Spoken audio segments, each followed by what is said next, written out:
기름을 내 머리에 부으셨으니, 기름을 내 머리에 부으셨으니. 자, 이 제목을 함께 말씀 생각하도록 하겠습니다.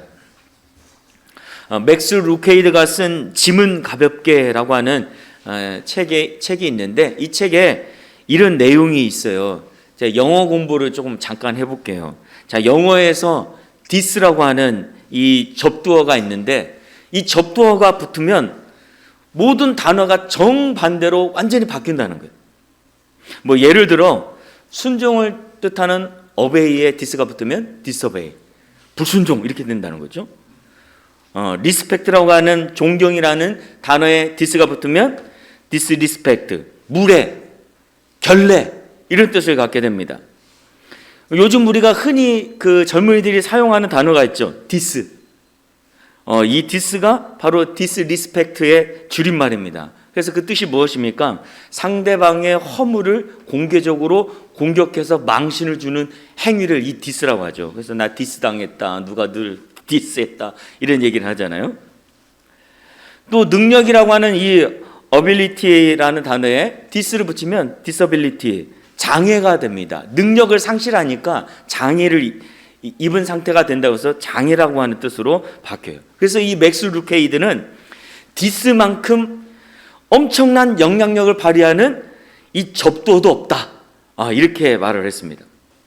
특히 이제 약속을 뜻하고 있는 appointment라고 하는 이 단어가 있는데, 여기에 디스가 붙으면 가장 위력이 강력하게 나타난다는 것입니다. 이런 경우를 찾아볼 수 없다고 얘기를 했어요. 여러분, 우리는 보통 약속을 좋아하죠. 선호해요. 왜 그렇습니까? 약속은 한치 앞도 보이지 않는 세상에서 우리가 뭔가 기대를 갖게끔 하는 것이 약속이잖아요. 뭐 요즘 또 이제 뭐 대통령 선거를 마치고 또 지방선거도 하고 또 보궐 국회의원 선거도 하는데, 여러분 이런 선거철만 되면은 후보들이 내세우는 공약이 있죠. 그게 약속이잖아요.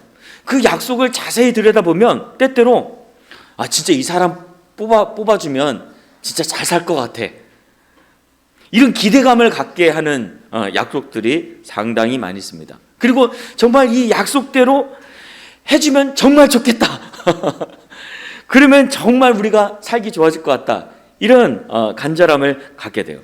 또 아빠가 아이들에게 내가 올해 너 생일 때 네가 그토록 갖고 싶어 했던 선물을 내가 사줄게 이렇게 약속하게 되면 아이들은 어떻게 됩니까? 생일이 오기만을 기대하는 거죠. 아직 다가오지 않은 미래의 그 생일이 오기만을, 그리고 그 약속이 실현되기만을 간절히 소망하면서 기대감을 갖게 돼요. 이처럼 약속은 우리가 뭔가 미래에 대한 기대, 희망을 갖게 하는 아주 좋은 단어입니다. 근데 여기에 디스가 붙으면 완전히 바뀐다는 거죠. 디스가 붙으면 어떻게 됩니까? disappointment, 낙심, 실망이라는 단어로 바뀝니다. 약속은 미래에 대한 기대와 희망을 갖게 해주는 건데, 그 약속이 깨지면 어떻게 됩니까? 우리는 낙심하게 돼요. 실망하게 돼요. 이렇게 될 줄 알고 공약도 해줄 줄 알고 뽑았는데 그렇게 안 했어요. 낙심하게 되죠. 실망하게 되죠. 약속이 없는 미래는 낙심이에요. 약속이 깨어진 미래는 실망밖에 없습니다. 그렇기 때문에 낙심과 실망은 이루어지지 않는 약속의 또 다른 이름이다, 이렇게 맥스 루케이드가 설명을 했습니다. 여러분, 우리가 이루어지기를 원했는데 결국 그 이루어지지 않는 일이 생기면 우리는 정말 힘들죠. 반대로 일어나지 않았으면 했는데 일어나게 되어지면 또 힘든 경우도 있습니다. 사랑을 약속했는데 시련이 찾아와요. 힘들겠죠. 합격할 거라고 믿었는데 불합격했어요. 좌절하게 되죠. 건강해지기를 소망했는데 병에 걸렸어요. 승진을 기대했는데 좌천이 됐어요. 좋은 관계를 원했는데 갈등과 상처만 남았어요. 그럼 우리는 낙심하고 실망하게 돼요. 미래에 대한 이런 약속이, 기대를 갖고 있었는데 그게 다 무너지면 낙심과 실망을 경험하게 된다는 것입니다. 특별히 하나님의 약속의 말씀을 믿고 축복과 형통을 기대했는데 나에게 갑자기 고난과 고통이 찾아온다. 여러분, 우리 어떻게 되겠습니까? 아무리 믿음이 있어도 낙심하게 돼요. 실망하게 됩니다. 후에 다시 회복될지언정 그 기대했던 약속이 깨어지고 무너지게 되면 그 순간 우리는 누구라도 다 낙심하고 절망하고 실망하게 됩니다. 그러면 바로 그 순간에 우리에게 필요한 것이 무엇일까? 약속이 깨어진 듯해서 낙심하고 실망할 때 정말 우리에게 필요한 것이 무엇일까? 하나님의 위로의 말씀이 필요하겠죠? 하나님의 만져주심이 필요하겠죠? 하나님의 그 회복시키는 은혜가 필요할 거라고 생각이 되어집니다. 근데 정말 중요한 것이 하나 있어요. 그것이 무엇일까? 바로 오늘 5절 말씀에 있습니다. 5절 말씀에 보면은 주께서 기름을 내 머리에 부으셨으니 있습니다. 우리가 지난주에 내 잔이 넘치나이다 두 가지 조건을 얘기했죠. 지난주에는 뭘 봤습니까? 내 원수의 목전에서 내게 상을 차려주심으로 인해서 내 잔이 넘친다고 했는데, 이제는 내가 낙심하고 절망하고 실망하게 되어진 그 순간에 주께서 내 머리에 기름을 부어주시면 다시 내 잔이 넘치는 그런 은혜와 축복과 회복을 경험하게 된다는 것입니다. 자, 그러면 기름이 필요하다는 거죠. 기름. 자, 그러면 어떤 기름일까? 자, 오늘 말씀을 통해서 우리가 좀 깊이 나눠보기를 원합니다. 자, 뜨거운 여름을 나기 위해서 목자는 양을 데리고 사망의 음침한 골짜기를 지나 시원하고 먹음직스러운 그런 푸른 풀밭과 맑은 물이 있는 고원지대 방목장으로 인도한다고 했어요. 자, 거기에 도착했어요. 그러면 양들은 이보다 더 좋을 수는 없다. 거기서 즐겁게 시원한 바람을 맞으면서 풀을 뜯고 쉼을 가지면서 목자와 함께 행복한 날들을 보낼 것을 기대할 거예요. 그렇죠? 그리고 기쁠 거예요. 우리가 드디어 도착했다. 정말 이제 여기서 여름을 나면 좋겠다. 이렇게 생각할 겁니다. 그렇게 해서 편히 여름을 나면 얼마나 좋겠습니까? 정말 내 잔이 넘치나이다. 그렇게 될 거예요. 근데 여러분, 인생은 항상 좋은 것만 있지 않죠? 좋았다 하면 또 나쁜 것이 나타나죠. 조금 가다 보면 뜻하지 않는 어려움이 찾아옵니다. 시험거리가 주어집니다. 그래서 이 좋은 방목장도 마찬가지예요. 자, 갑자기 정말 좋은 곳에 왔다 생각했는데 이 양떼들에게 찾아오는 그 시험거리, 어려움, 실망, 낙심은 뭘까? 자, 첫 번째로 그것은 바로 여름철의 파리나 해충의 공격입니다.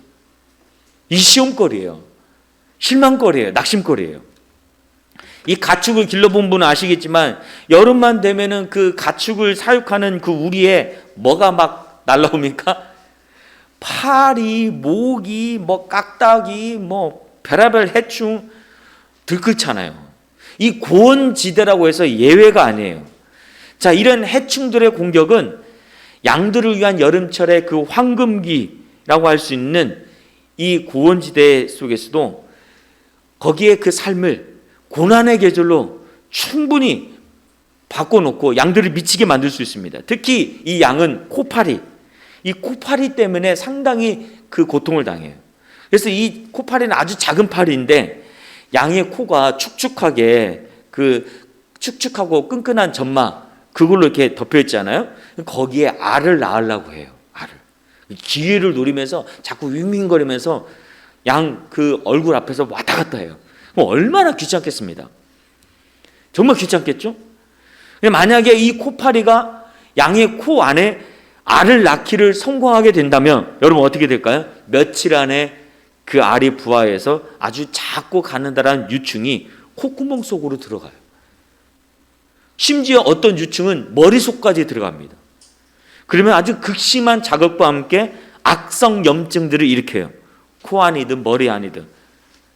이렇게 되면 양들은 너무 견딜 수 없는 이 고통 때문에 이 고통에서 벗어나기 위해서 머리를 막 바위에 부딪히고 또 나무에 부딪히고 막 이렇게 해요. 머리를 막 땅에다가 문대기도 하고 나무 숲에서 막 구르기도 하고 이렇게 합니다. 심하게 감염된 경우에는 더 고통받지 않으려고 막 날뛰다가 절벽 아래로 떨어져서 죽는 경우도 있어요. 어떤 양은 이 코파리가 눈까지 가가지고 눈이 멀게 되는 그런 양도 있습니다. 자, 그렇기 때문에 코파리들이 날아들기 시작하면 양들은 겁을 먹어요. 두려움에 휩싸입니다. 이 코파리를 피하기 위해서 필사적으로 발을 동동 구르고 초장을 막 이리저리 뛰어다니고 그럽니다. 피해 다니는 거예요. 너무 이렇게 피해 다니다가 지치게 되면 이제 풀을 뜯어 먹을 마음조차 사라지게 돼요. 이렇게 되면 어떻게 되겠습니까? 급격하게 체중이 줄겠죠. 잘 먹지 못하니까. 스트레스를 너무 받으니까 건강을 잃기 쉽겠죠. 어미 양들이 잘 먹지 못하면 새끼들은 엄마의 젖을 제대로 먹지 못하기 때문에 또 잘 자라지도 못하는 거예요. 자, 이런 힘들고 어려운 고통과 고난이 찾아올 때 누가 이 양들을 도울 수 있을까요? 누구입니까? 바로 목자밖에 없죠. 목자. 오직 목자만이 코파리와 해충들이 들실대는 이 여름철의 고통에서 벗어날 수 있게끔 할 수 있다는 거예요. 자, 그러면 목자는 어떻게 양들을 도울까? 이 목자는 코파리나 해충들이 날아들기 시작하는 그런 기미만 보이면 즉시 양의 머리에 방충용 기름을 발라요. 이 방충용 기름은 아마유하고 유황과 타르를 섞어서 만든 건데 이 기름을 양의 코와 머리에 바르면 코파리들이 접근하지 못해요.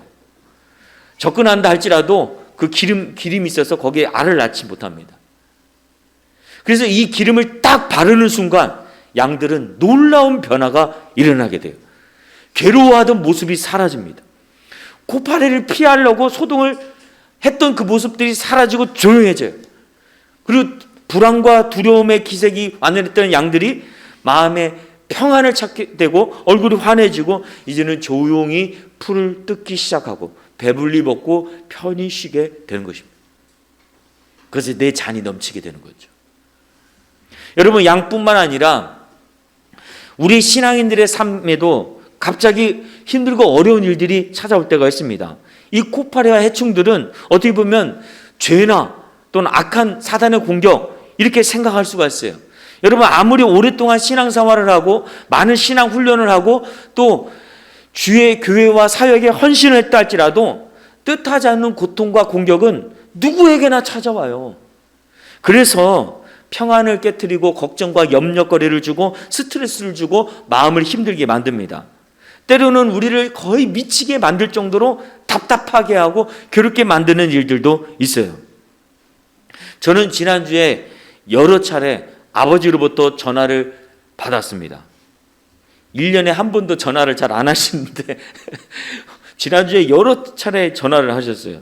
이게 뇌경색을 2번이나 앓고 난 이후로 이제 거의 말씀을 잘 하지 않으세요.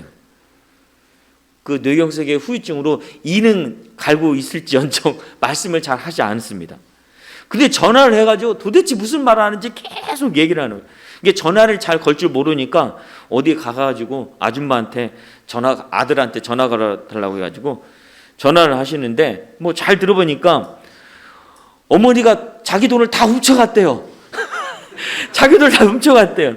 그래서 나는 이 훔쳐간 여자랑 같이 못 산다. 나는 같이 못 살아. 그런 줄 알아라.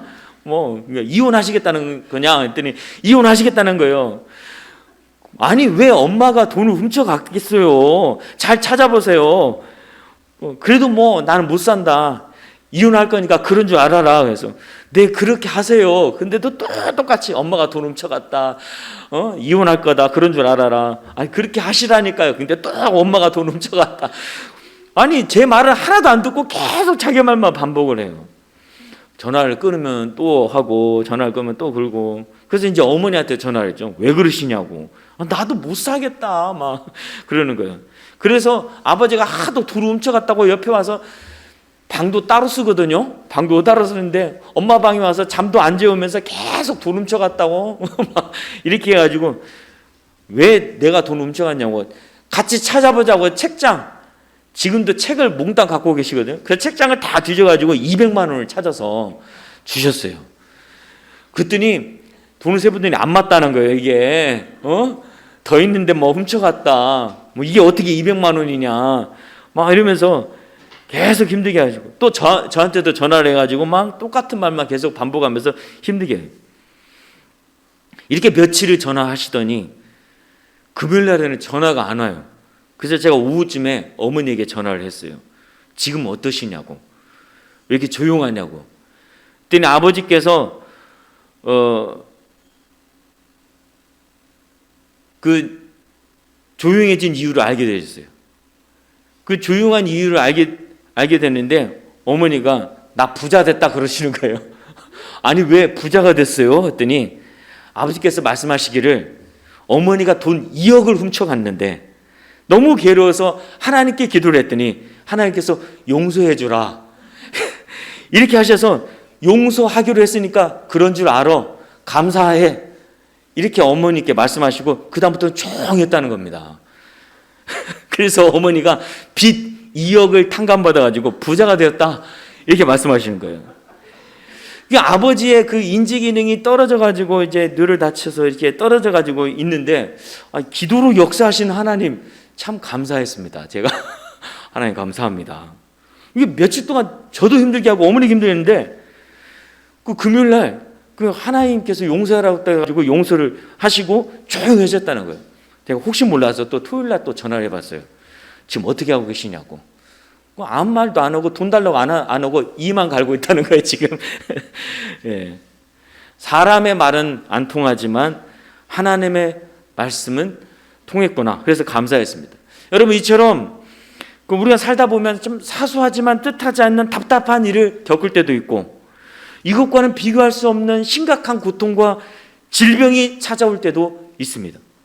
특히 양을 공격하는 코파리나 해충처럼 어느 날 갑자기 죄나 사탄이 우리의 머리와 우리의 마음을 파고들어서 고통을 주는 일들도 있어요. 이것은 신앙의 연륜과 성숙과 아무런 상관이 없습니다. 누구에게나 찾아올 수가 있어요. 그럴 때 우리에게 필요한 것이 무엇일까? 무엇이겠습니까? 바로 목자 되시는 하나님께서 부으시는 성령의 기름이에요. 아무리 힘들고 고통스러운 상황이 찾아와도 성령의 기름 부으심을 받으면 우리는 능히 그것을 이겨낼 수 있어요. 감당할 수 있어요. 그리고 다시 마음의 평안을 찾을 수 있습니다. 저는 부목사 때 너무 목회가 나름대로 힘들고 지쳐서 이 번아웃을 경험했습니다. 막 너무 피곤하고 의욕도 없고 어떻게 이제 목회를 해야 하나 많은 고민이 있었어요. 너무 답답해서 담임 목사님한테 얘기를 하고 내가 요즘 여기 세미나 좀 갔다 오겠다고 해서 찾아간 곳이 이제 두나미스 세미나인데 홀로 경남의 양산 거기에서도 산속으로 비포장도로로 올라가가지고 4박 5일 동안 몇 명 모이지도 않은 곳에서 세미나를 했습니다. 근데 마지막 파송식을 할 때 거기 이제 인도하셨던 벤투레이 신부님이 마지막에 기름을 이마에 바르면서 십자가 모양으로 바르면서 다 같이 기도를 해주거든요. 그때까지 아무런 일이 일어나지 않았는데 돌아오는 길에 그 기름을 바르고 파송식을 한 이후 돌아오는 길에 차 안에서 성령의 충만한 기름 부으심을 제가 경험했어요. 차 안에서 찬양을 하고 방언이 터져 나오고 충만한 은혜를 경험했습니다. 그 순간 모든 것이 바뀌기 시작했어요. 그 상황과 문제는 똑같아요. 근데 저 자신이 바뀌기 시작했어요. 마음의 답답함이 사라지고 번아웃이 해결되면서 회복되기 시작하고 기쁨과 감사의 마음이 회복되기 시작했습니다. 여러분 왜 이렇게 변화가 되었습니까? 목자 되신 하나님께서 성령의 기름을 부어주신 그 순간부터 이런 변화가 일어나는 거예요. 양들이 코파리나 해충들로 괴로워서 막 발을 동동 구르면서 두려움과 고통 속에 있을 때 그 순간에 목자가 방충용 기름을 딱 바르면 그 모든 그 순간이 바뀌는 것처럼 성령의 기름 부으심이 부어지게 되면 우리는 다 바뀌게 되는 것입니다. 그 순간. 그래서 저는 힘들 때마다 성령의 기름 부으심을 사모합니다. 왜? 그것이 진짜 내 인생의 돌파구이고 회복의 길이고 모든 것을 이길 수 있는 힘이고 내 잔이 넘치게 하는 비결이기 때문에 그렇습니다. 여러분 신앙과 우리의 마음과 삶뿐만 아니라 우리 실제적으로 이 몸이 아프고 질병이 찾아왔을 때도 성령의 기름이 부어지면 그 순간 바뀌게 돼요. 놀라운 회복과 치유가 일어납니다. 여러분 우리가 잘 아는 말씀 야고보서 5장 14절 15절 말씀 우리 한번 같이 읽어보겠습니다. 시작. 너희 중에 병든 자가 있느냐 그는 교회의 장로들을 청할 것이요 그들은 주의 이름으로 기름을 바르며 그를 위하여 기도할지니라. 믿음의 기도는 병든 자를 구원하리니 주께서 그를 일으키시리라. 혹시 죄를 범하였을지라도 사하심을 받으리라 했습니다. 여기에서 주의 이름으로 기름을 바르라고 했는데 여러분 이 기름이 뭘까요? 물론 이때 당시에 초대교회 당시에 아픈 자를 위해서 치유 효력이 있는 기름을 바르고 붓기도 했습니다. 그런데 실제적으로는 이거 뭘 의미하느냐? 성령의 기름을 뜻하는 거예요. 성령의 기름. 성령의 기름 부심, 성령의 임하심을 상징하는 것입니다. 그래서 성령의 기름이 부어지고 성령의 기름이 역사하게 되면 놀라운 치유가 일어난다는 거죠. 회복이 나타난다는 거예요. 그러므로 여러분 우리는 늘 성령의 기름 부심을 사모해야 돼요. 그 성령의 기름 부심을 위해서 함께 기도해야 하는 거예요. 그러면 내 잔이 넘치는 은혜가 부어지게 되는 거예요. 이런 성령의 기름의 역사가 넘쳐나기를 주님으로 축복합니다. 아멘. 두 번째로 그 고원지대 너무나도 좋은 여름을 피할 수 있는 그 방목장에 양들에게 뜻하지 않게 찾아오는 어려움이 무엇이냐? 두 번째 어려움이 무엇이냐? 바로 짝짓기로 인한 싸움, 갈등이에요. 짝짓기로 인한 싸움과 갈등이에요. 이 고원지대에서 여름을 이제 나기 시작하면 이제 점점 어느 계절로 접어들게 됩니까? 가을이 돼요. 그러면 이 자연과 양들의 아주 미묘한 변화가 시작이 돼요.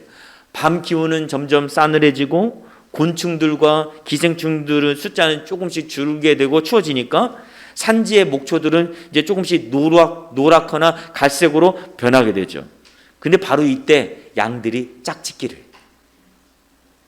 그러니까 암양이 발정을 하면 숫 양들이 이 암양을 차지하기 위해서 거만하게 폼을 내면서 다른 숫 양들과 싸움을 벌입니다.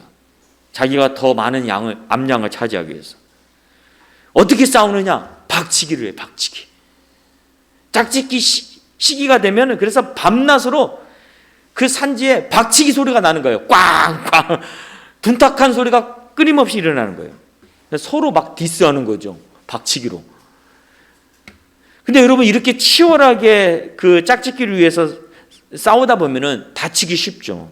때로는 중상을 입기도 하고 어떤 양들은 장애를 입기도 하고 심하면 죽는 경우도 있습니다. 그래서 이 모든 상황을 아는 선한 목자는 어떻게 할까요? 딱 한 가지 방지책을 강구를 해요. 그것이 무엇이냐? 숫 양들의 머리에 기름을 바르는 거예요. 기름을. 미끌거리는 윤활유 같은 기름을 바릅니다. 자, 이렇게 하면 양들이 큰 싸움을 하면서 박치기를 하면서 박치기를 딱 했을 때 머리에 미끌거리는 기름이 발라졌으니까 어떻게 되겠습니까? 꽝이 아니라 팍 비껴나가겠죠? 미끄러지겠죠? 그러면서 박치기를 하면서 이게 아닌데? 양들이 왜 박치기가 안 되지? 막 의문을 품은 듯 양들이 상당히 난처하게 서 있다가 다시 몇 번 해보고는 자꾸 미끄러지니까 이제는 서로 싸움을 단념한 채 멍청하게 서 있는 그런 경우들이 있다는 거죠. 그래서 여러분 이런 짝짓기 시기가 되면은 이런 싸움과 이런 갈등으로 인해서 서로 다치지 않게끔 하기 위해서 이 목자는 기름을 발라주는 거예요. 그래서 양들의 건강한 공동체의 유지를 위해서 이 기름을 바르는 행동을 한다는 것이죠. 여러분 양뿐만 아니라 우리 믿는 자들이 모인 이 교회 공동체 안에도 또 가정 공동체 안에도 때때로 서로 치고받고 디스하는 그런 싸움이 일어날 때가 있어요. 자기 자신이 더 좋은 입지를 얻기 위해서, 자기 자신이 어떤 영향력을 행사하는 우두머리 양이 되기 위해서, 자기 자신이 어떤 더 좋은 직분을 얻기 위해서, 또는 의견 차이나 또 어떤 고집 때문에 갈등과 싸움이 일어날 때가 많이 있습니다. 그런데 여러분 교회 안에서 이런 박치기와 디스가 일어나게 되면 어떻게 됩니까? 싸우는 당사자뿐만 아니라 교회 전체가 힘들어지죠. 교회 전체가 힘들어져요. 그럼 여러분 왜 이런 일이 일어날까요? 왜 교회 안에서 이런 일이 일어날까요? 그것은 바로 욕심 때문에 욕심. 공동체보다도 자기중심적으로 뭔가를 해보려고 하는, 자기 생각대로 해보려고 하는 이 욕심 때문에 그렇습니다. 그래서 공동체 안에서 모두가 함께 화평의 삶을 누리려고 한다면 자기중심적인 욕심을 제어해야 하는 거예요. 그걸 눌러야 돼요. 절제해야 돼요. 이게 매우 중요해요. 근데 어떻게 이것이 가능할까? 어떻게 하면 자기중심적인 욕심을 제어하고 절제시킬 수 있을까? 내 힘으로 될까요? 아니요. 성령의 기름으로 가는 거예요. 성령의 기름. 그래서 여러분 갈라디아서 5장 16절 말씀 같이 읽어보겠습니다. 시작. 내가 이르노니 너희는 성령을 따라 행하라. 그리하면 육체의 욕심을 이루지 아니하리라. 육체의 욕심을 이루지 않는 비결은 성령의 기름이에요. 성령을 따라 행하는 거죠. 성령의 통치와 다스림인 거예요. 그래야 내 욕심대로 살지 않고 나 자신과 공동체를 건강하게 세우는 진정한 하나님의 자녀로 세워질 수가 있는 것입니다. 또 에베소서 4장 2절 3절 말씀을 이 현대인의 성경을 보면 이렇게 되어 있습니다. 같이 읽어보겠습니다. 시작. 언제나 겸손하고 부드러우며 인내와 사랑으로 서로 너그럽게 대하고 성령으로 연합하여 사이좋게 지내도록 노력하십시오였습니다. 누구에게나 겸손하고 부드러우며 인내와 사랑으로 너그럽게 대할 수 있는 비결이 무엇입니까? 성령으로 연합하는 거죠. 성령으로. 성령의 기름이 필요한 거예요. 성령의 기름을 다 이마에 딱 발라야 하는 거죠. 누가 싸우러 간다? 기름을 딱 발라주세요. 부부싸움 하려고 한다? 기름을 좀 발라요. 이렇게. 기름을 딱 발라요.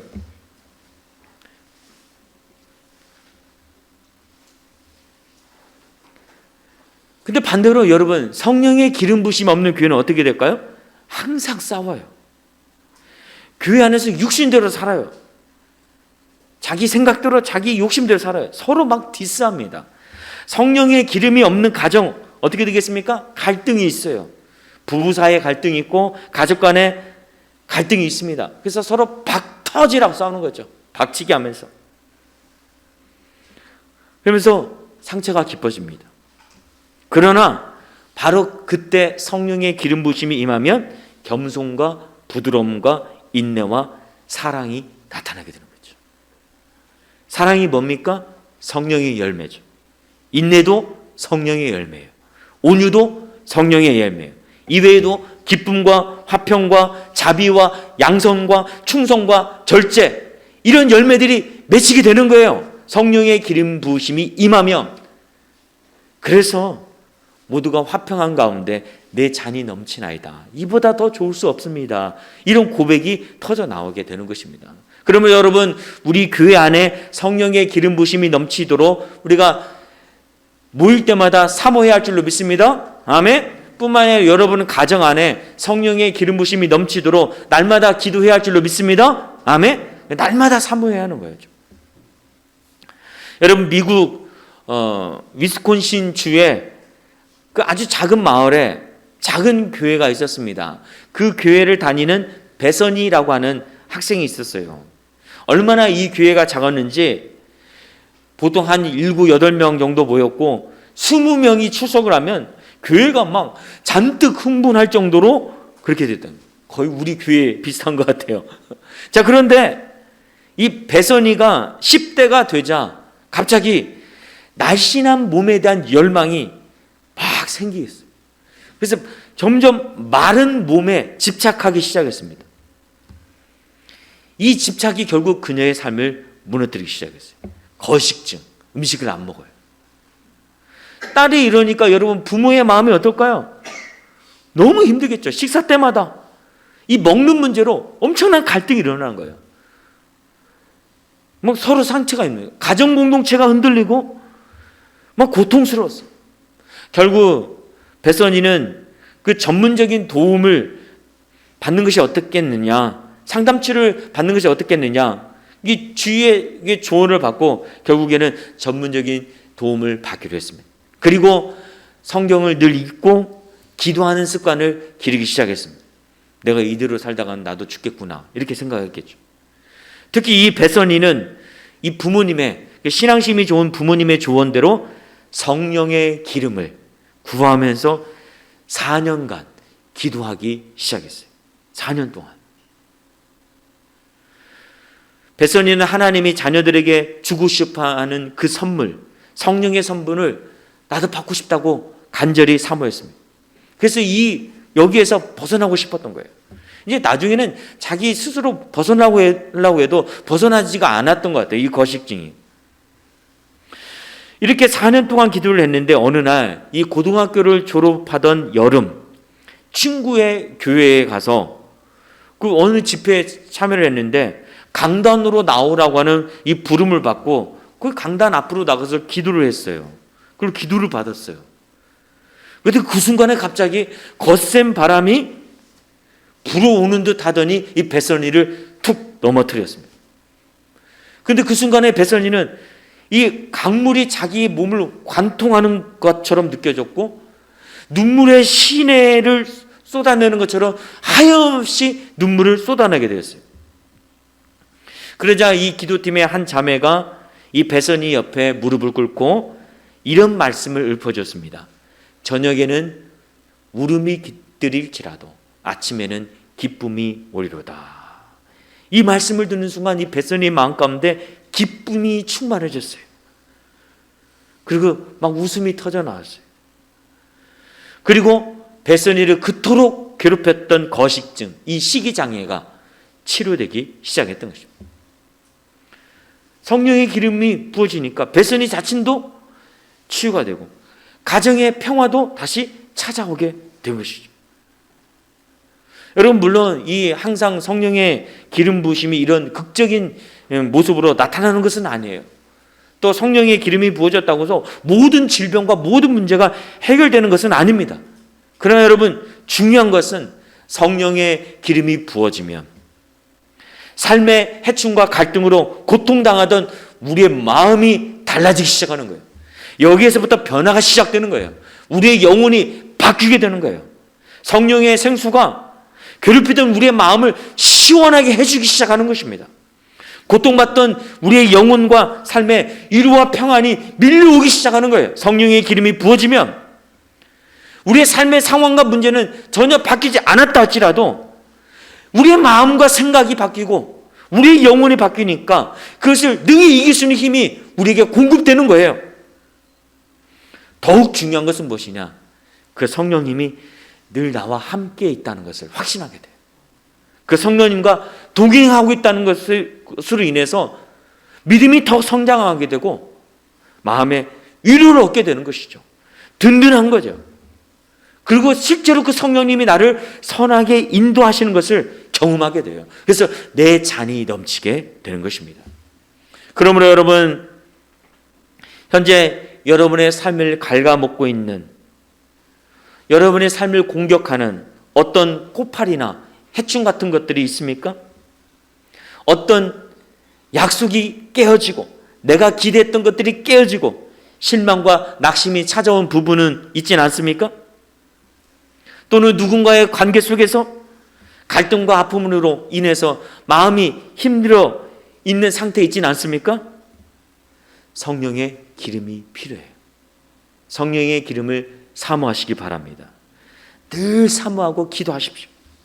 예배 때마다 사모하십시오. 나는 별로 필요 없는데, 그게 아니에요.